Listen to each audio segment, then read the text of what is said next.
I've caught a number of Brachymyrmex Patagonicus queens this past year, but only a few have made impressive colonies. In this update, I will be showcasing my current colonies and how they have been doing these past few months I have kept them.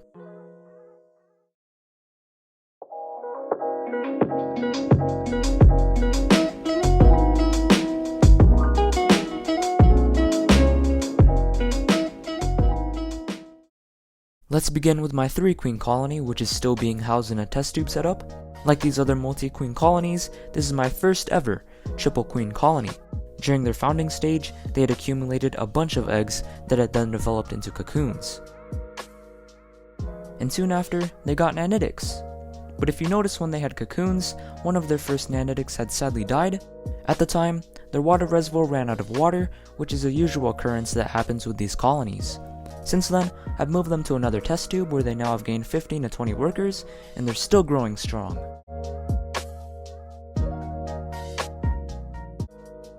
Next up is a 4-queen colony with a bit more brood and workers.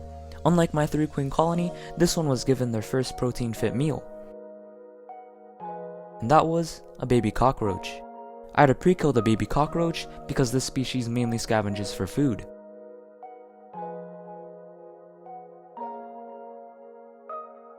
From a different perspective at the entrance, you can tell that they have a lot of workers, but they still have space to grow. I plan on keeping this species inside their test tube until they reach a couple more workers, and then I plan to move them into a future formicarium, or possibly cubes and tube setup. But my largest colony has filled up half of their test tube setup. Say hello to my 7-queen colony with 30 to 40 workers and an ever-growing pile of eggs, larvae, and cocoons. Workers have been eclosing at least every 2 to 3 days, so I predict they'll reach a larger population in no time. Hopefully by that time, no queens will get killed off, as it still may happen. It's not very common with this species though, based off of my experience with these multi-queen colonies.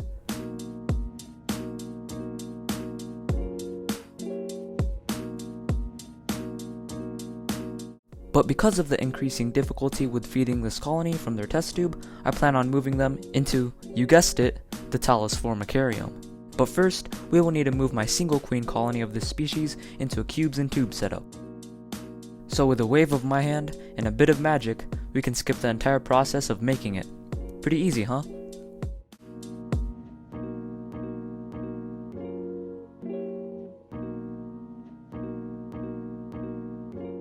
Now I call this setup arid rubble because of the materials I used with some plants, rocks, and a bit of sand. Where Wes Montgomery is playing, go and watch him. Notice the key word was watch.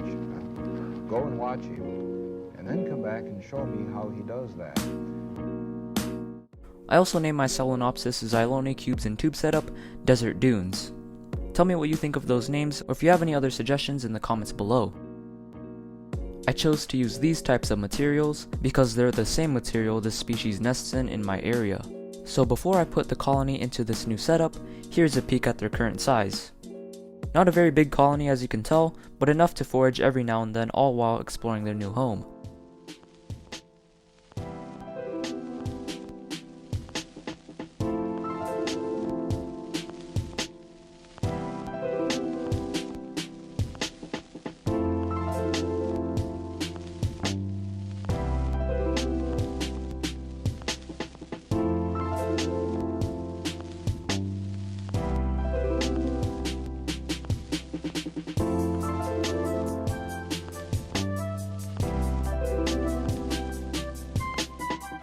Here you can see this worker trying to carry this small pebble many times its own weight.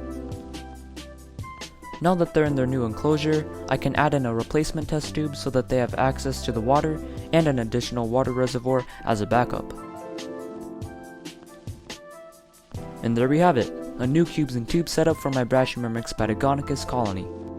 The final thing that I will need to do is to cover their test tube, and they should move in when they feel ready. But by the time you see this, they're already moved in.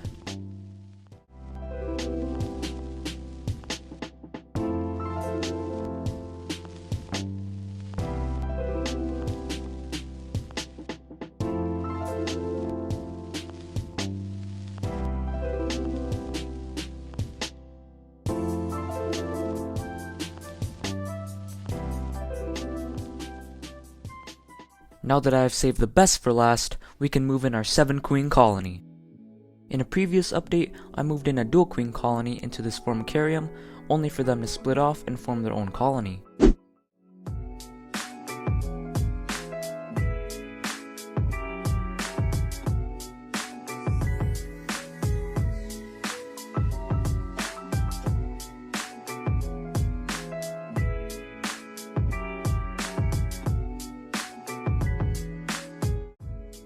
Placing in the colony and removing the cotton ball. And now, let the time lapse commence.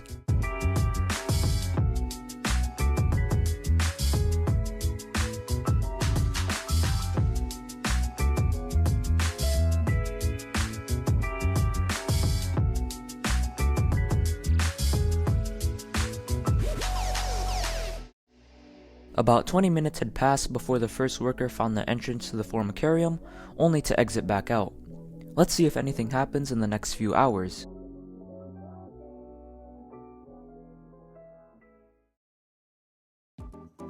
A few hours later, and things aren't looking so good.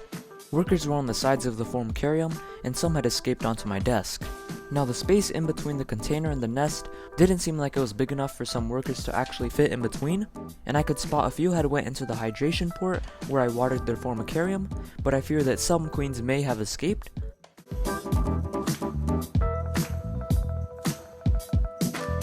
Checking the original test tube, I could only see 2 queens left, so I lifted up the rock and sand only to find nothing under there, and I didn't see any holes in the sand or any in the formicarium, which means that either the 5 queens had escaped or they moved into the hydration port.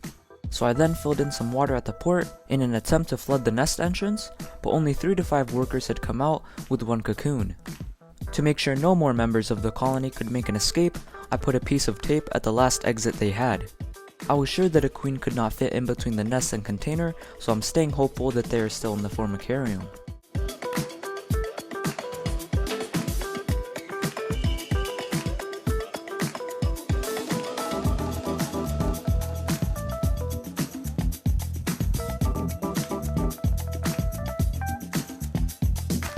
But if they aren't, I guess we now have a dual queen colony.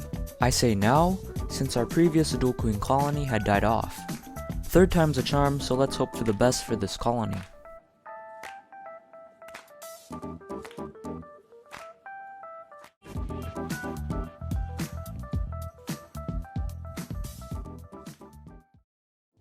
But these past few videos of this species have all been a part of my current colonies of 2018, so I'll be sure to update you on how they do in winter. So be sure to like this video if you've made it this far. Thank you for watching until the end, I really appreciate it. My name is Enderance, another fellow ant YouTuber. Take care, and I'll see you in a future video.